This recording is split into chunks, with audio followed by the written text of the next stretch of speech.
The advice and opinions expressed by the host of Autism Live and her guests are meant solely as suggestion and should not be in any way construed as child-specific advice. The Center for Autism and Related Disorders advises working with a board-certified behavior analyst who has experience with autism before starting any intensive behavioral intervention. Any choices you make in determining your child's treatment are completely at your own discretion.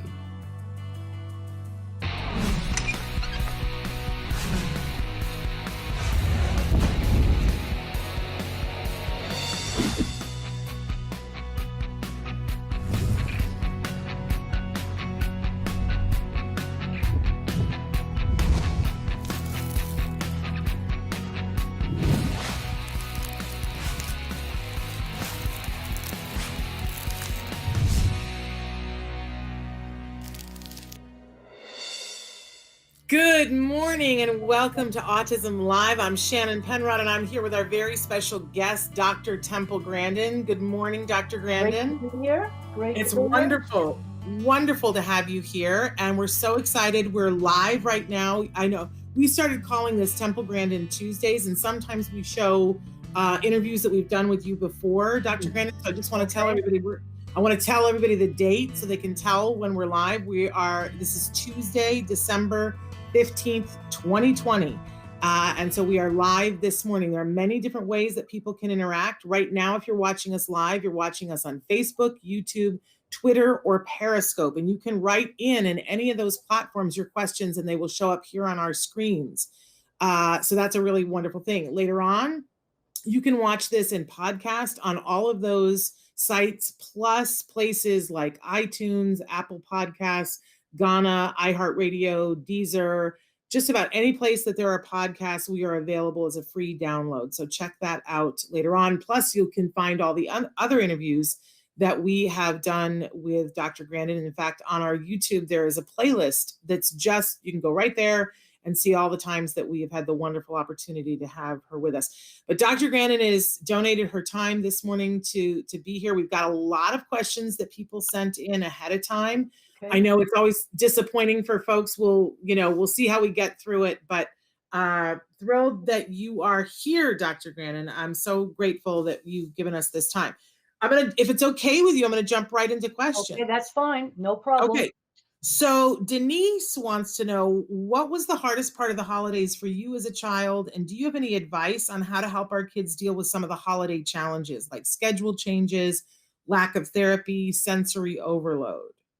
Well, we had two parts of Christmas. We had a small family Christmas, and then we had a big family Christmas, with a lot of relatives over at another house.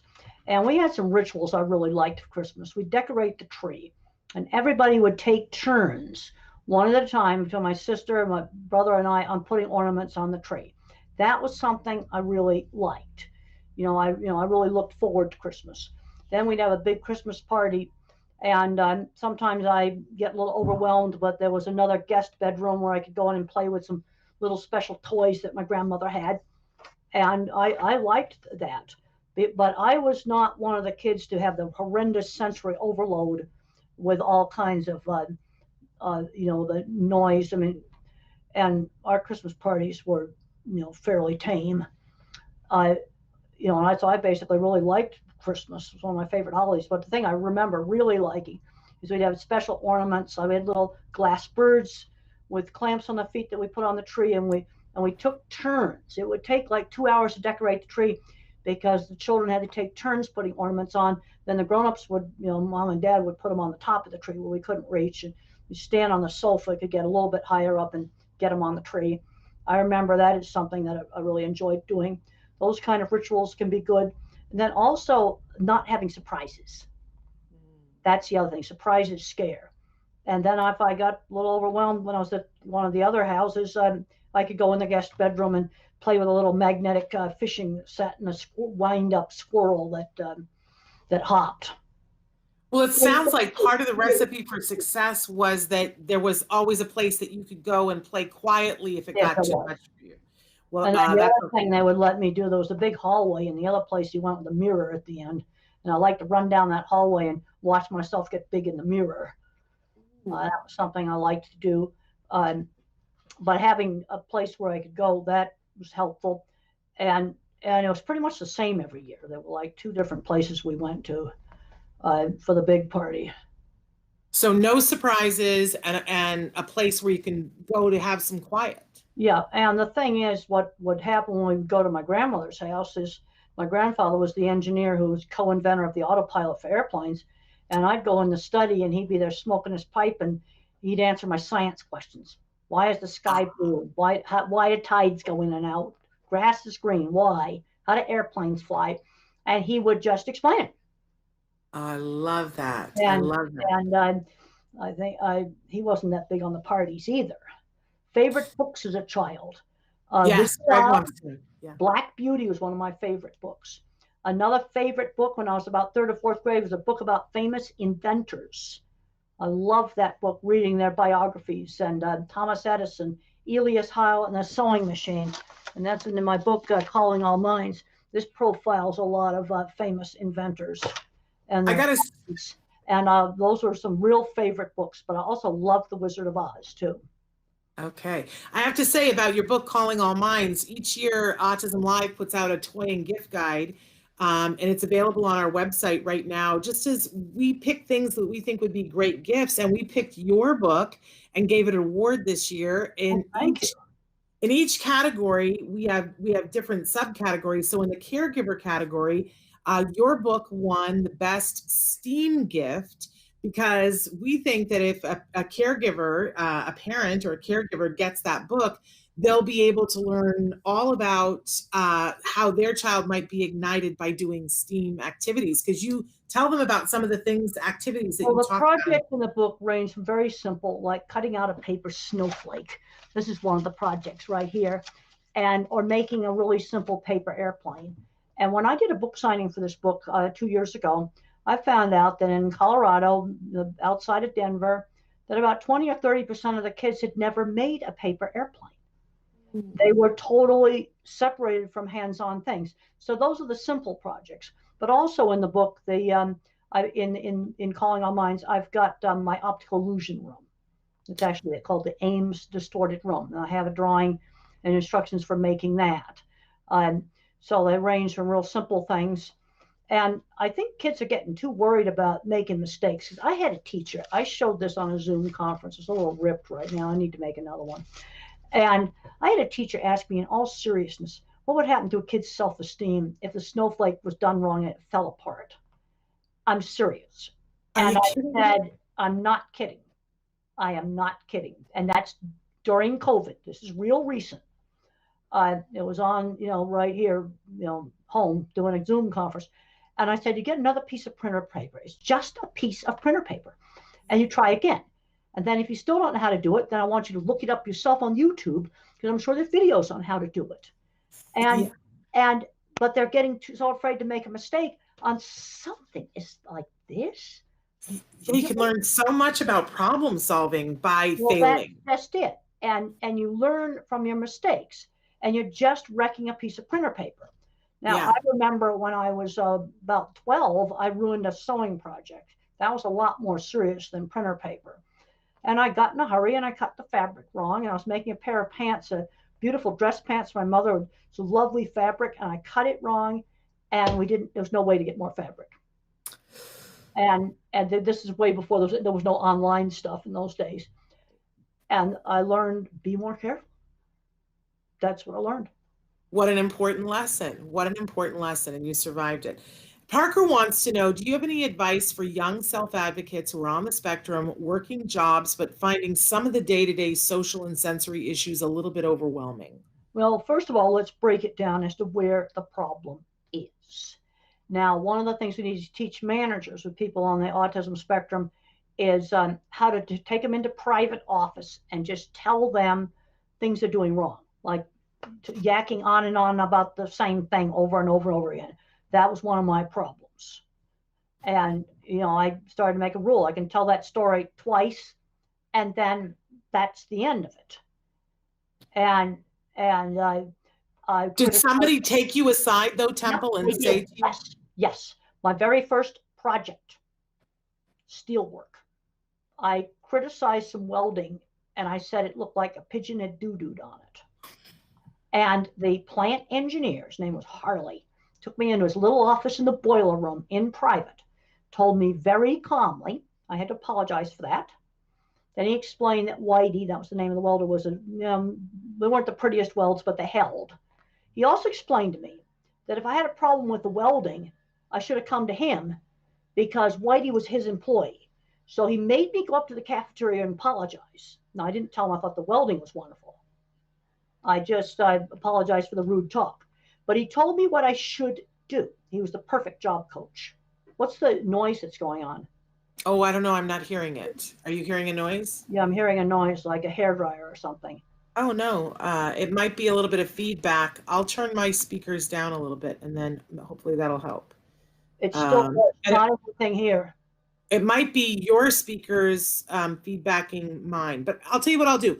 When you're talking, I'll mute, and maybe that'll help. Does this help? Still there. It sounds like a lawnmower. Oh, I don't know what it is, Temple. We're not hearing it, and they're not hearing it on the feed. Now, the guy next door makes sculptures out of logs, and he's using a chainsaw. That's what it is. Great timing. That's the sound. Okay. That's all right. There's no way I can get rid of it. Okay. Well, we're not hearing it. It's not coming through on the feed, so we're all good. Vivian wants to know, she says, thank you for being such a great role model. I wonder if Dr. Grandin could tell us how she is dealing with stress during COVID. Well, one of the things is having a schedule. Get up in the morning, get dressed, take a shower, and be dressed for work. I'm getting up early every morning. There's no laying around in pajamas. Have a schedule, have things to do. It's gotten worse now that it's cold because I was having dinner with my students outside. Now the gazebo's all covered with snow and we can't have dinner. There's like freezing cold out there. And so we're even getting kind of more isolated, which is not good. But having a schedule, and I think I mentioned on your program before about life on the International Space Station. Yeah. And one of the things they've learned, they get up in the morning, they have a schedule, they all eat together, midday meal. And that's one of the things that I really miss is not being able to, get together and eat with people. Now the restaurants are closed. Yeah. But you've got to find things to do. That's what you've got to do. Yeah. I have to tell you, after you said that, it really made me rethink things as a parent. And I talk all the time on the show about doing a visual schedule so that everybody knows what's happening when, and you can look at it and go, hey, what's on the schedule? But we weren't, we were eating dinner together, but we weren't eating lunch together. And I changed what we were doing as a result of it. And it really made a difference because I've got a teenager and sometimes he wants to go and do his own thing. And in the moment, it seems like letting him go do his own thing is the thing to do. But what I found is that that's not a good long-term plan. NASA does the midday meal. That's the big thing that's on the schedule, not breakfast or dinner. And they just do the space station on Houston time. They wake them up, midday meal. Everybody, they've got 7 of them on the station now. They got to all go float around that table at the midday meal and they'll put food down. Well, Kira's asked the question, what do you do if you don't know what to put on your schedule? Well, this is where I've got writing projects. I'm working on another book right now. I've got some journal articles to do. I've been reviewing a lot of papers. I've got to have things to do. Yeah. I've actually gotten back on the drawing board. I just designed a veterinary clinic cattle handling facility for a university. And then my next meeting is with them to discuss the drawing. Well, I'm drawing a miniature now on printer paper. They take just as long to draw as the big drawings. Wow. I'm back doing drawing now, where normally I had other people do that. I'm doing it now. I've worked on like 3 design projects since COVID started. Are you enjoying the drawing? Oh yeah, I like doing them. 2 of them I was able to go to the places, and it was before the COVID got so bad. Wonderful. But you've got to have things to do. Let's use that time to teach life skills. Learn a new skill. Let's do that. Let's learn a new skill. Wonderful. Latoya wants to know, my son is 6 and is into trains. That's all he wants to do is play Thomas the Tank. I want to encourage his interests, but how do I get a love of Thomas to turn into something that isn't little kid stuff? All right. a train is a train.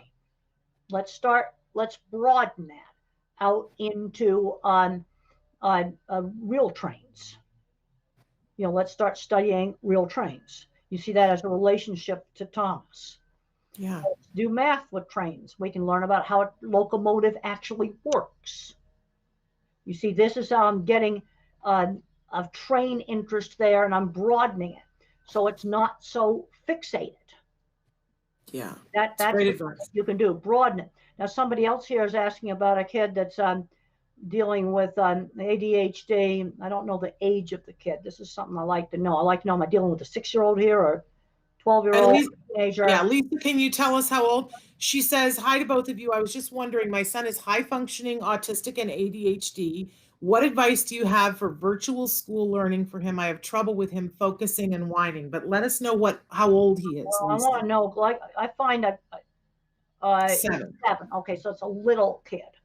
All right, then and they're the ones that are hardest with the virtual learning.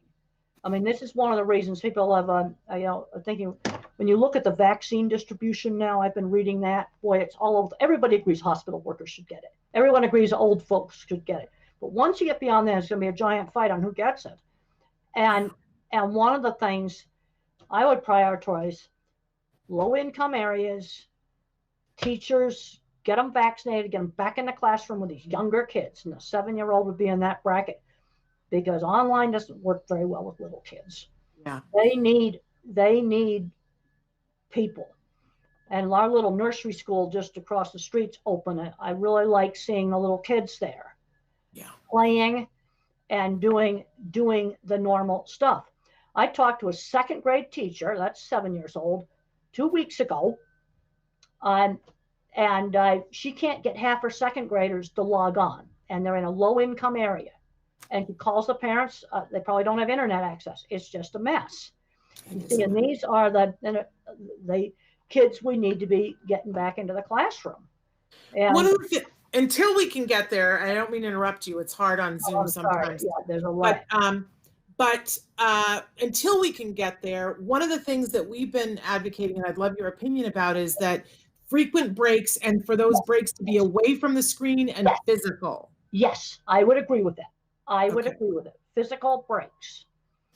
And like, we've been telling people to turn your living room into an obstacle course and do time trials and have them push the furniture around. Because I think that these kids, it's not good for them to be sitting still so long. And we've got to be active. Well, we've got to get them out doing things. That's why when we had 2 different houses that we went to.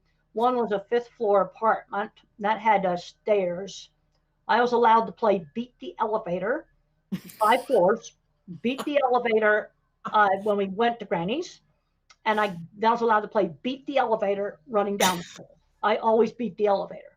I love your mother. But that's a bunch of exercise. And then the other house, we had this big, long hallway, and I was allowed to run in the hall or go in another room.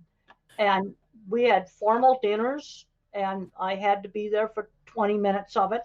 And if I asked to be excused before dessert was served, then I didn't get dessert. If I wanted dessert, it was just very calmly done.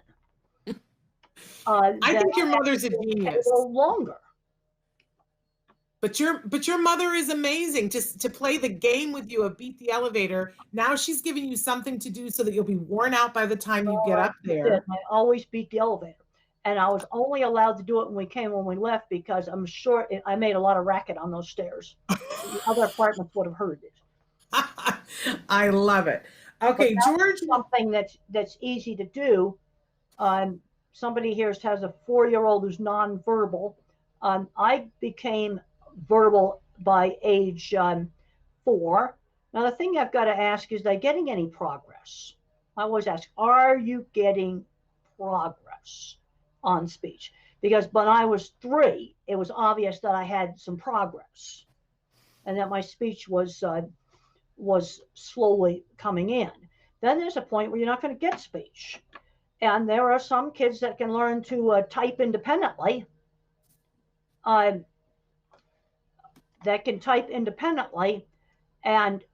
I know they're not being cued. They're not. They are typing completely independently. and they describe a sensory disordered world. One of them is Tito Mukapatahe. How can I talk if my lips don't move? I want to answer the question about the full screen. I do not want to crash the internet connections. Yeah, that was for me. You don't have to worry about that. The internet connections are too weak for that. You're fine. That was for me, Temple. You don't have to worry about that. Okay. But yes, you were saying about some people won't speak, and that is a reality. Some people are not going to speak, and Tito Mukapatahe looks really, can't control his movements, running all around, flapping, and he has a book called "How Can I Talk If My Lips Don't Move," and it's available on Amazon. And the way I tested him to make sure that he wasn't cute is I found a picture. We were in a library of an old Scientific American. His mom couldn't possibly have seen it. And it showed a picture of an astronaut in a spacesuit riding a horse in the desert. And I put that down in front of Tito, and I said, "Tell me about this picture." And he writes Apollo 11 on a horse, really fast on the keyboard, gets up, jumps around. There's no way that could have been cute. He typed it so fast. And she was not touching him. Absolutely. And you want to use a tablet. And the reason for a tablet is that when you type on the virtual keyboard, the print appears right next to the keyboard so that you don't have to look up. A lot of them can't make the attention shift that you're going to have to make on a desktop or a laptop unless you put the keyboard up on a box, up by the screen. Yeah, absolutely. Hey, George wants to know, we're getting ready to tell our son about his diagnosis. How did you find out that you were on the spectrum? And do you have any suggestions for us? Well, I just kind of knew I was kind of different. You got to remember how, because of my age, when I was very, very young, the neurologist didn't even know what autism was. And so I was originally diagnosed with minimal brain damage. Then the autism came on a little bit later. And we were still in my era in the Bettelheim mess and all of that. It was a totally different situation. But the problem I'm seeing with a lot of kids now is they're becoming their label, where their label's becoming their whole identity. My identity when I was a little kid was fly kites and little airplanes and go build stuff. That's what I liked to do when I was a kid. Oh, and by the way, people are home during COVID. Home Depot's business is booming. Yeah. Because people are doing home improvements, gardening. I was just reading an article about the UK, and people are finding ancient coins in their garden. Just reading an article about that in the UK. That's cool. That's cool. Very cool. This Nora Ephron, who was a wonderful screenwriter, you made me think about this. She always used to say that in different times of your life, there are different words that describe you. And it was a test that she would give people. She would say, what are the 5 words that describe you? And when you were talking about children now and young adults are identifying themselves, and I have some friends who the first word that they would say about themselves would be autistic. And then other friends who are on the autism spectrum who don't even use that word and don't use it to describe themselves. If you were to pick 5 words to describe you, would autistic be in the 5 words? Well, scientist is certainly going to be first. Love it. Inventor, scientist would probably for professor of animal science. Career is how I define myself. And I've worked with a lot of undiagnosed people on the spectrum on the construction projects that we worked on, mainly steel and concrete construction and machinery. And about 20% of the people I worked with back in the 80s and the early 90s were either autistic, dyslexic, stutterers, or ADHD. Yeah. And they're not being replaced. And I think one of the worst things the schools ever did was taking the skilled trades out of the schools. The high-end skilled trades like plumbing, electrical, heating and air conditioning, welding. They've got the stuff in the community college, but you need to be exposing kids younger. We've got kids growing up that never use tools. And these people are not getting replaced. We're actually losing skills. There's some stuff we don't know how to build anymore, like poultry processing plant, for example. Yeah. And it has to do with taking skilled trades out of the schools 25 years ago. Really. Well, I think this sort of feeds into our next question. Beru wants to know, Dr. Grandin, what kinds of toys ignited your imagination when you were a child? I loved anything that flew. Kites, wind up airplanes. In Calling All Minds, I have my parachute project where I figured out how to use bent coat hangers to spread the strings apart so it would open more easily when I chucked it up in the air. I used to fly all kinds of kites. I just loved that kind of stuff. That's things I really liked. I also really enjoyed toboggans and sleds and all of that kind of outdoor, winter outdoor activity. When we were doing the toy guide, I don't know if you remember, I had a conversation with you and I had asked you sort of this question, and you had said the thing about anything that flies in a kite. So we included a really good kite that's sort of a foolproof kite in the toy guide. And I also asked you what your favorite games were, and we included those in there. Do you remember what you said your favorite games were as a child? Little kid, they didn't have little kids board games right after the war, so. Well, I meant a little bit older. Yeah. Yeah, they only played Parcheesi, Chinese checkers. Those were board games. I had one of those hockey games where the players move in and out. That was one of my favorite things. We used to just fill the whole hockey rink up with marbles, and then do it. We thought that was a lot of fun. But that was one of my favorite things when I was in elementary school. Was this table hockey set. I love that. And well, on that day, you told me Monopoly and Scrabble, that those were your favorite. I liked Scrabble. Monopoly, we never managed to finish a game of Monopoly. Scrabble, I really liked. We're cutthroat. We can always finish Monopoly. Somebody always is the big winner. We never ever finished Monopoly. I love it. Been going for several weeks. Oh, wow. Yeah. What about puzzles? Did you ever do puzzles on the dining room table? Yeah, we sometimes did some puzzles. Yeah. Puzzles, a huge puzzle family. My mother was very artistic, and I can remember her working with us making Halloween costumes and all kinds of fun stuff like that. I remember one time getting big balloons and put paper mache on the balloon to make a mask, a big ball mask you put over your head, and then we'd paint them with poster paints. Oh, I loved all that stuff. Right now, we're getting ready. One of the things that we put in the toy guide, a company named Rebbit does puzzles, but they're 3D puzzles. So you're building a structure, and a lot of them are Harry Potter themed. So you have to build a puzzle. So it's kind of like a cross between a puzzle and a Rector set, and you build Diagon Alley. Oh, the next door neighbors had a really wonderful old-fashioned Rector set. Oh, yeah. The old-fashioned one where you had little bolts and stuff on it, had a little motor, and we loved that. That was that's cool. In the next door neighbor's house. Mitch wants to know, did you like how you were portrayed in the movie Temple Grandin? I thought they did a very good job. They showed visual thinking really accurately. And in a lot of my talks, I've talked about how I'm a visual thinker. I think in pictures, the movie shows that absolutely accurately. Then there's other kids that are more of a mathematical thinker. They think in patterns. It's a more visual, spatial, to think graphs, patterns. And then you got your word thinkers. These are the kids that love history, or they love the facts about their favorite, movie stars, baseball teams, basketball teams. Those are kind of the different kinds of thinking. But you liked Claire Danes, what she did when I thought Claire Danes did a great job. I gave her old VHS tapes from the late 80s and early 90s. And she played them they put them on DVDs for her, and she played them over and over again. And she became me. And all the projects I did are real. The projects are accurate. Now, there's some stuff they had to compress and change around, make a 2-hour movie work. But the main characters I thought were very nicely presented. Yeah, it's wonderful. We all love it. Saru wants to know, I'm curious to know if Dr. Grandin feels that she has been more discriminated against for being a woman or being an autistic, and how did she overcome this discrimination? Oh, being a woman in the early 70s, when I first started working in feedlots, being a woman was 10 times worse than autism. Autism never even came up. It was being a woman. And then when I finally, got some jobs, I remember I worked for a construction company for a year and a half. One of the vendors had a client appreciation party. I was told since I was a woman, I absolutely could not go. Yeah. Wow. 74. Wow. Yeah. And now, Temple, now is it still equal and even, or well, things are way better now.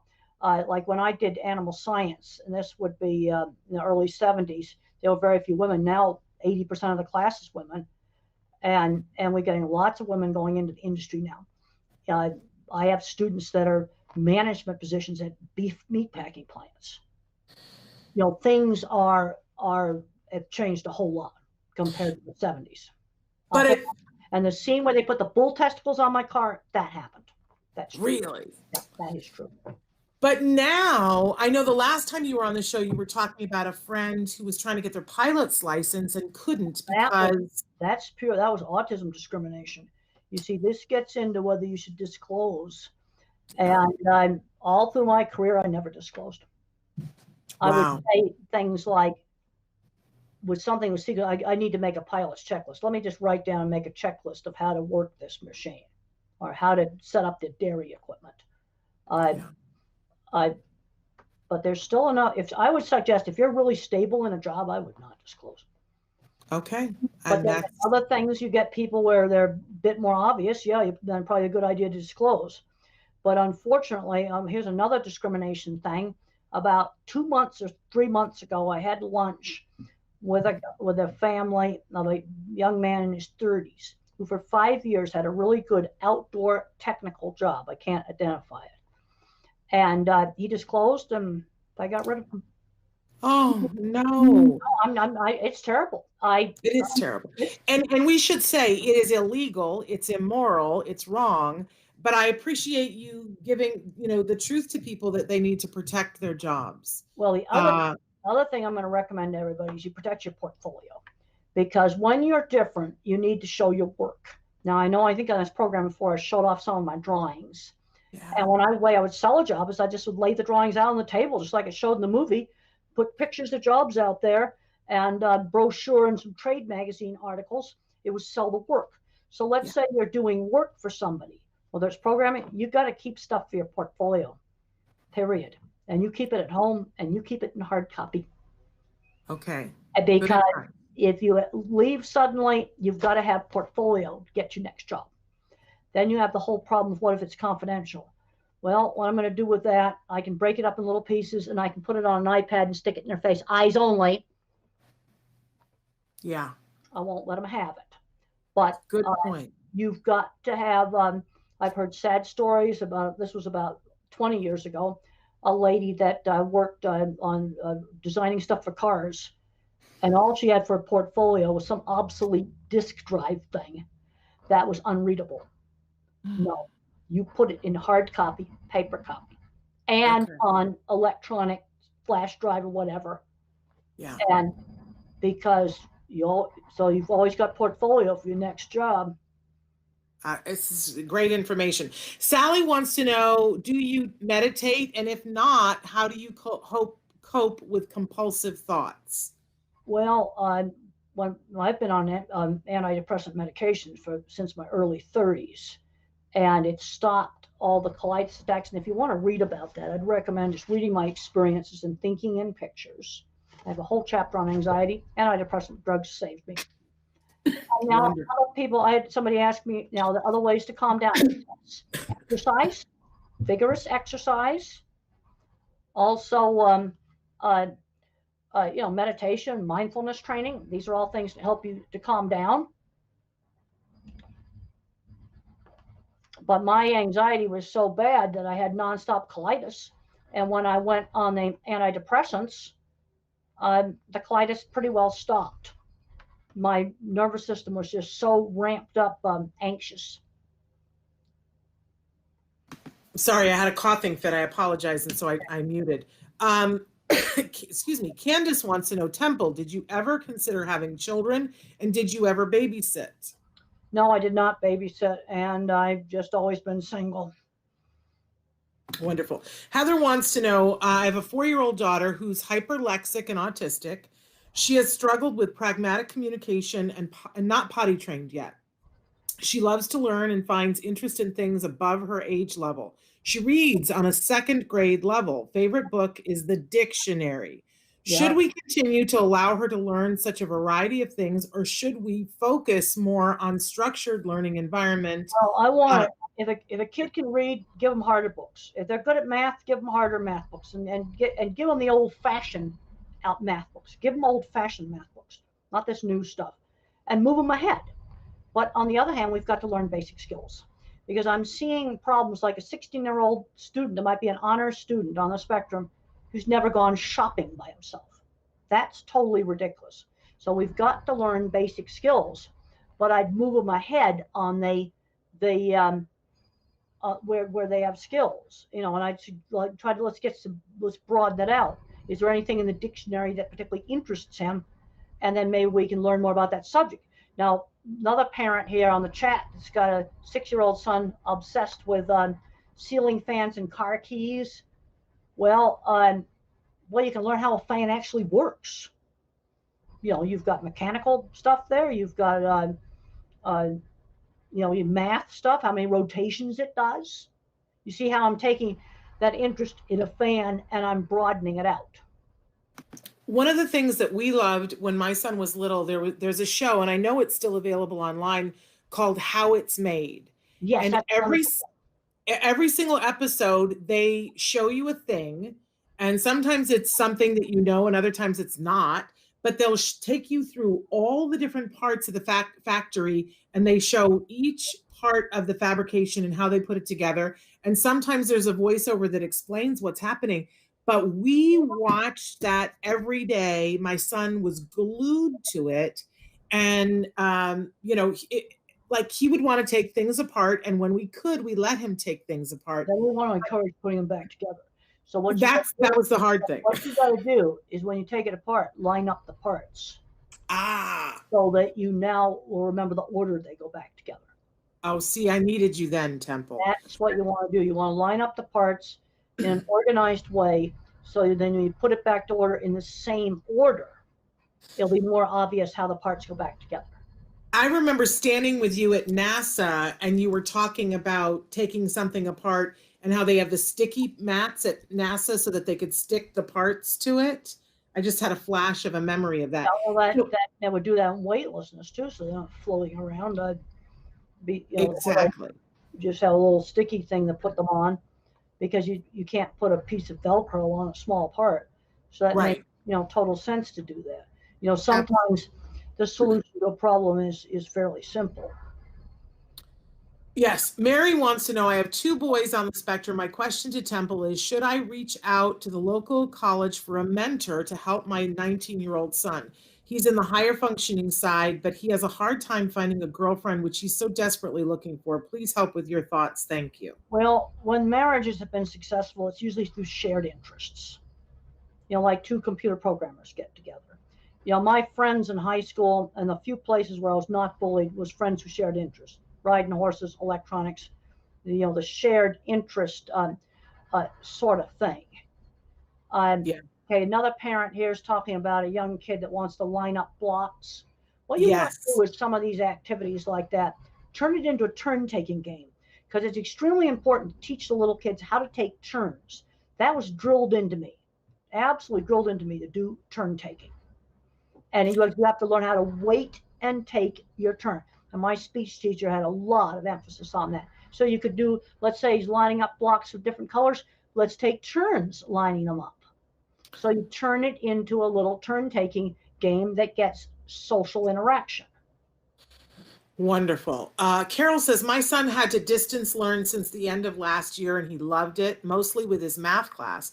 But what advice do you have for educators to help keep their students engaged, and how are you doing this with your classes? Well, I discovered the flipped classroom before I knew what it was, because I did one disastrous PowerPoint online. So what I ended up doing was putting the PowerPoint lectures up on recorded. They can watch them, turning the class into discussion of the PowerPoint. In other words, use the live class period for discussion. That's the reason why, like on this broadcast right now, I like doing interview format, because I found that works better online. And I said, yes, you're responsible for everything in that lecture, especially the text on those slides. You're responsible, so you better look at them. Otherwise, you're going to have trouble with the final exam. I also found that a good online class is 3 times more work, because we had our discussions, but then we also had the discussion board. And I was getting on that almost every night for 15 minutes to an hour and a half to answer the posts of 60 students. Right. And they'd get to where they wouldn't post anything, so the TA would remind them, and then I was on it for an hour and a half answering. But it's a ton of work to do it right. because I've talked to other students where their online classes have been absolutely awful. Canned PowerPoint slides read, no professor interaction on the discussion board, on the typed discussion board, and no interaction on Zoom or Microsoft Team or some other platform. I'm not going to say my online class was the best, but I know it certainly wasn't the worst online class, because I have been told, people have told me about the worst ones. Well, I'm glad you're bringing this up, though, because somebody the other day, I'm a former teacher, and somebody was saying that one person was saying, I feel so bad for the teachers in COVID. This has been so hard for the teachers. And another person said, why does everybody say that? I don't understand that. They've got it easier than everybody else. They're not in the classroom. They're not having to deal with the behavior. They just have to have their lesson plans. And I think you just gave the master class in why it is so hard for teachers, because if they do it right, it's more. I talked to a second grade teacher 2 weeks ago. And if this program's watched in the future, that would be, during COVID. Right. And half her second grade class is not logging in at all. Yeah. And she tries to call the parents and they don't answer. Yeah. So half her class is getting no lessons because they haven't even logged into the site. That's atrocious. And that's in a low income area. Yeah. And that's a very bad situation. It is a bad situation. It's not equity. I mean, like, everybody doesn't have the same opportunity. It's horrible. And hopefully we're not going to have to do this that much longer. Well, to get all the vaccines out there. Yeah. But I agree with you. The teachers should be prioritized for vaccines. Well, Bonnie especially younger kids. And if they get vaccine early, they got to get back in that classroom. Yep, absolutely. The other thing with the younger kids is they don't spread COVID around as bad as the older ones do. But the younger kids, I mean, I've seen too many kids with autism addicted to video games, and they don't go anywhere. Then you got to replace the video games with something else. And there's been some successes with replacing them with car mechanics. That's three cool. cases where the kid decided, this is an older teen or young adult, that car mechanics was more interesting than video games. But it had to be introduced slowly, then wean off the video games slowly. Now, I'm going to have to go on another meeting in about 7 minutes. Okay. I've got that you've got 2 minutes left. Is that accurate? No, I could go another couple of minutes. Okay. So Bonnie wants to know what helped you to build conversation skills. I want to help my 7-year-old to be conversational. He's functionally verbal. He requests with sentences and points. He can answer yes or no so far, but he does not have spontaneous conversation. Well, one of the things that helped me, I got to be a great question asker. Why this, why that? And so I went from not talking at all to maybe too much talking. The other thing that we always did, and this is a real 50s thing, and I think this is one of the reasons why some of the grandfathers that were, didn't have much speech delay find out they're autistic when the kids get diagnosed, but granddaddy had a decent job as a NASA engineer or some other decent job. Sit-down meals where you take turns telling about your day. That helps to teach conversation. That's a typical 50s upbringing. Okay, let's say I reached across the table for the mashed potatoes. Mother didn't scream no. This is typical 50s. She'd say, ask your sister to pass it.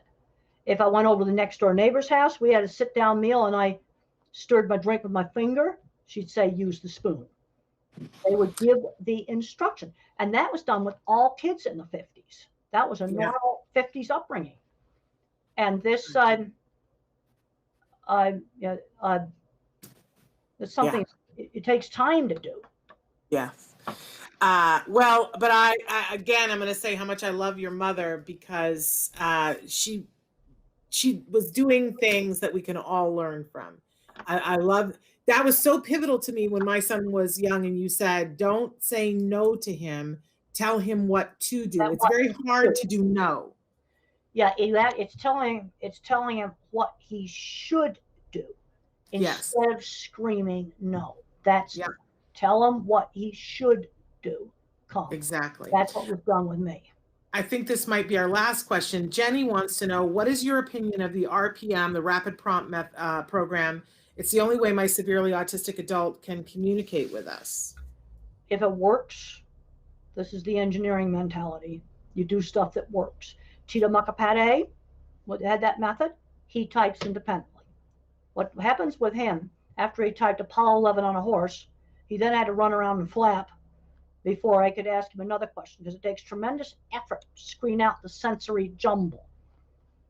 And the thing that you have to make sure is the typing truly independent? There's another book coming out that I got sent a review copy on about a girl named Emily. And she, there's the review copy. It's not out yet. I just got a review copy. I have been buried under the dust, and she's typing independently. In fact, I talked to the mom, and we went over all the things that prove independent typing. And that's the title, I Have Been Buried Under the Dust? Yeah, that's the title. I Have Been Buried Under the Dust. This is a review copy, and it's going to come out, I think, this summer. It's not out yet, but I was, sent it to read, and she has beautiful writing. Yeah. But the thing you have to, there's all this controversy about the stuff.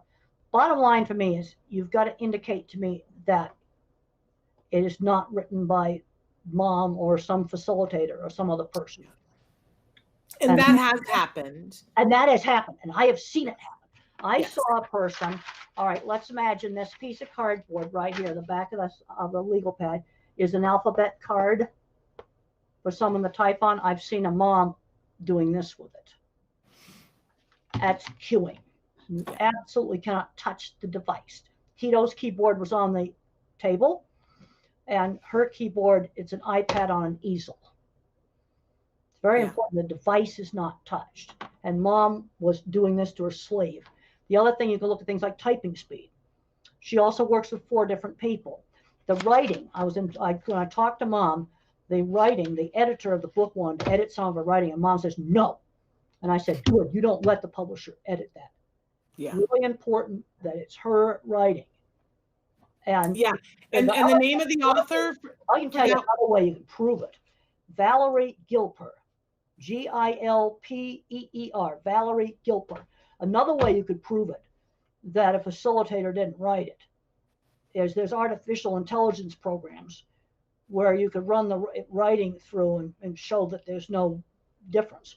Also, another thing she told me is they're Jewish, and one of her therapists that she works with asked what Shabbat was, didn't have any idea what it was. It's a Jewish, well, that's another indicator.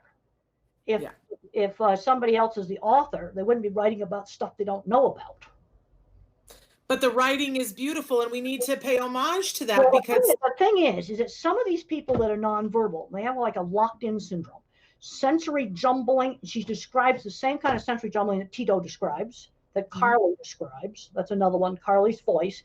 And then there's Noki, the Japanese boy, the reason I jump. Yes. And then fall down 7 times, get up 8. That's right. So these are verified to type independently.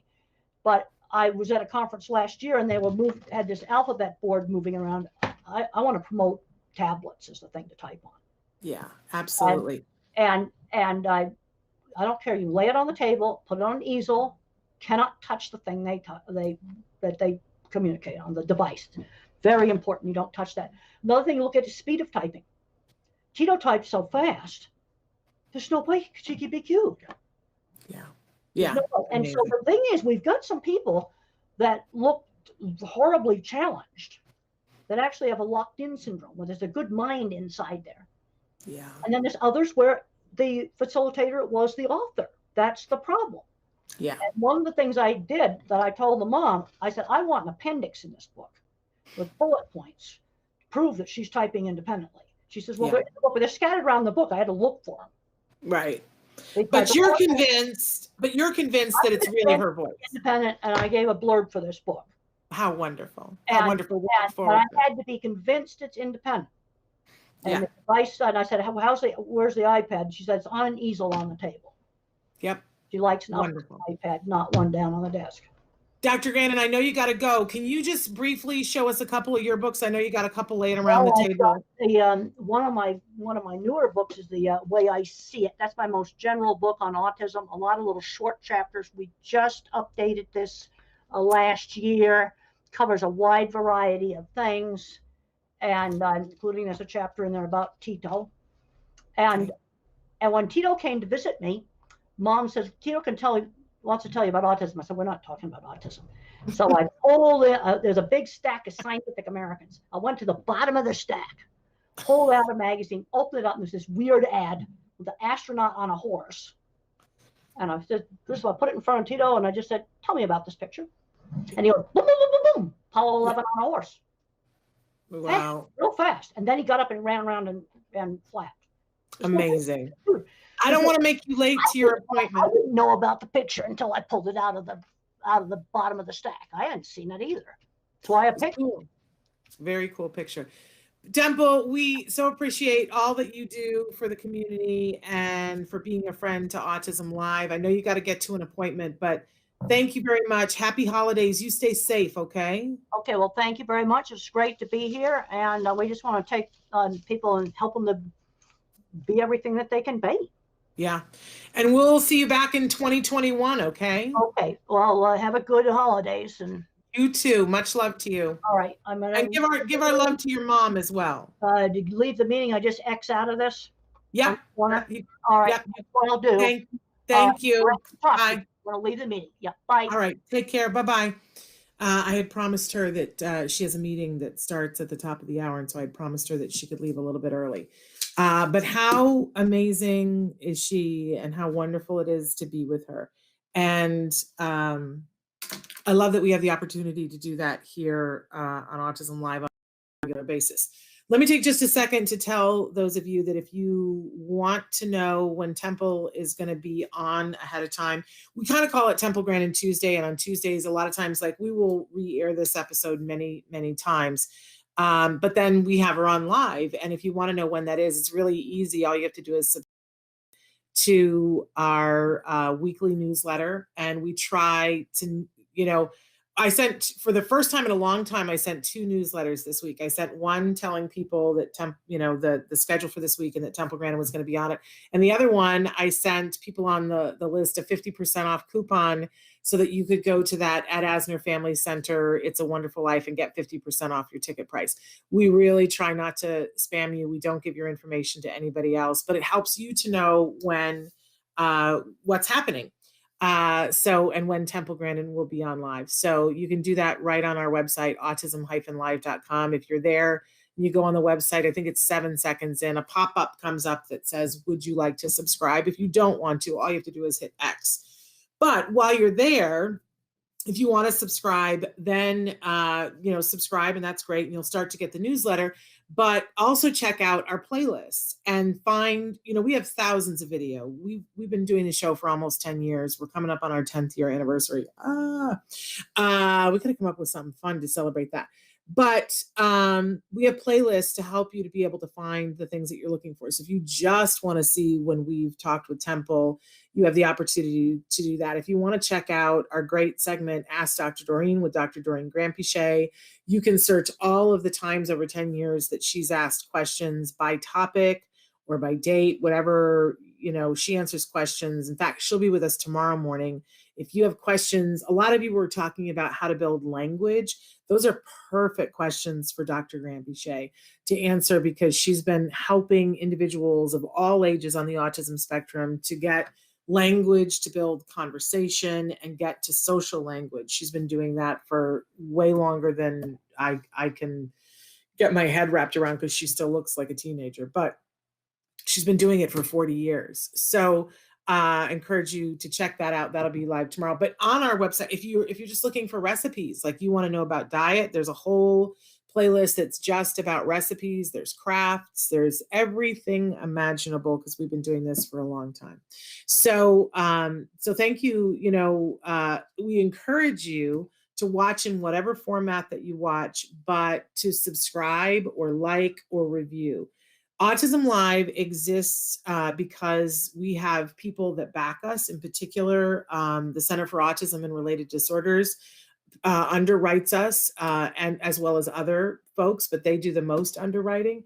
And the way that we encourage them to have is showing that you guys are watching. So we don't have a budget for marketing. We just don't do that. So we count on you to tell other folks. If you liked this interview with Dr. Temple Grandin, I know I sound like a PBS telethon, right? But if you liked this interview with Dr. Temple Grandin, I want to encourage you to go check out the other ones. But I also want to encourage you to write a review on iTunes. I want you to tell at least one other person, hey, did you know about this? There's this show, Autism Live. It's totally free. It's interactive. You can write in questions. They cover all different kinds of topics. They give voice to all different areas of the autism community. You know, I say our mission here always is to provide inspiration and information to the larger autism community, which of course starts with individuals on the spectrum and then includes everyone who cares deeply about them and loves them and wants to see them get the answers and the opportunities that they deserve, right? I mean, that's what it's all about. We can all disagree about 85 million things, but I think we can all agree about that. So that's our mission. But as I said, we don't market. We have no marketing budget. So if you guys can spread the word for us, we absolutely love that you guys do that. I love that Mrs. F says, wash hands. Yes, it comes down to that. We made a video a while back that my son actually directed and edited about washing hands. It's on our YouTube channel. And if you need help teaching your children to wash their hands, I encourage you to check it out. It's very silly. It's me and my husband being very silly. And if you've ever wondered, you know, what does Shannon's house look like? What does Shannon's husband look like? How crazy are these people? All those questions will be answered. And it's to the tune of the Time Warp. For those of you, I'm an 80s child. I was born in the 60s. Let's be real here, but I was a teenager in the 80s. So in any case, those of you who love the Time Warp from Rocky Horror Picture Show, it's set to that tune about let's wash our hands. Once again, I won't sing for you now. It's bad enough on the video. But we've been told that when young people and kiddos are watching the video, it helps to have a song to do. And we go through the different steps because, you know, you have the whole thing to washing hands, right? I don't know if you guys know the steps that you're supposed to wet your hands just a little. We go through this in the video, a pump of soap. And so then you need to lather like pray. And then you need to wash the backs of your hands and in between your fingers. Then I didn't know this. I'd never known this step of washing hands before. You're supposed to take your fingernails and make circles with your fingernails, cleans both your palms and your fingernails, do the other side, right? Then you're supposed to do your wrists, and then you're supposed to do your thumbs, right? And then you got to rinse the whole thing off. But the water is supposed to be off during all of that. I didn't know that. And that's how we conserve water, but still get our hands completely washed. So it's all in the video set to the Time Warp. And it's the exact amount of time that you're supposed to wash your hands. And so now we have kids all over the place in the card centers who are singing the tune at the time. Let's wash our hands once again. So check it out. And Angel, I'm so glad you're here. You made it, but Temple is gone and the show is over. So, but the recording will be available. I just want to take 2 seconds here to say that tomorrow we have Dr. Doreen Granpeche. She's going to be here with us live, answering your questions in real time. She's she's a clinical psychologist, a BCBA-D, and has been working in the field of autism for over 40 years. So she's going to be answering your questions tomorrow, live, same time that Temple was. And then Thursday, we've been talking about the toys, but Thursday is the big festival of toys where we're going to talk about all the toys in the toy guide. If you haven't checked it out already, go to autism-live.com, click the toy guide at the top, and you'll see we particularly paid attention this year because of COVID to toys that are what I call boredom busters and things. There's only a couple of toys that have anything to do with screen time. And even those toys are so imagination building that are like things where kids can create their own videos that I don't count them as screen time. It's technology time. So I encourage you to check those out. The other thing that we've done the last couple of years because you guys asked for it, I don't know what I'm allergic to today. I've coughed. Now I'm going to sneeze. It's terrible. But excuse me. With each toy underneath it, there's a button that if you push it, it'll take you right to a place like Amazon or something like that, where you could purchase the toy right there. We made it easy for you. We don't get anything. We don't make a portion on those toys. I do want to tell you, though, that's not entirely true. For Club Squishy, there's a coupon in the Club Squishy Surprise. Oh my gosh, how much do I love these things? They are the best squishies ever. And you get them, they come to you a box every month, and then you have several different squishies that you can give as reinforcers to your child. It's the best thing ever. And the squishies have a smell to them. They're addictive, and they're all cute, and sometimes for whatever season it is, the favorite thing, okay? And Club Squishy gave us a coupon. So if you put the coupon code in that's in the toy guide, I think it's that you get 50% off, and there they are. They're the most adorable thing, but I'm telling you, you look at them and you go, oh, well, I'm an adult. I wouldn't like these. Grown-up adults on and off the spectrum, I bring a box of these in, and it's like people lose their minds. No one can stop touching them and smelling them. It's sensory in every way possible. It's good for fine motor. I love me some Club Squishy. In the toy guide, there's a coupon. You get 50% off, and they'll make a donation to Autism Care Today to help give iPads to individuals on the autism spectrum. Poop, wig blown. How can it get any better than that? So that's the only place where there's anything that anybody, so absolutely love that. Tomorrow, toy guide. Thursday. Tomorrow, Dr. Grandin. Thursday is the toy guide. And Friday, last show of the year with Nancy Alspaw Jackson, with our special guest, Vince Redmond, licensed marriage family therapist. He'll be answering questions, and we'll try to put this show to bed for 2020.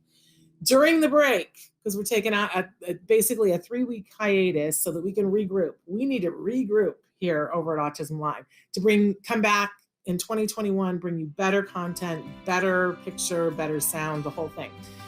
During that time, though, we are going to be showing marathon shows so that you'll have the opportunity.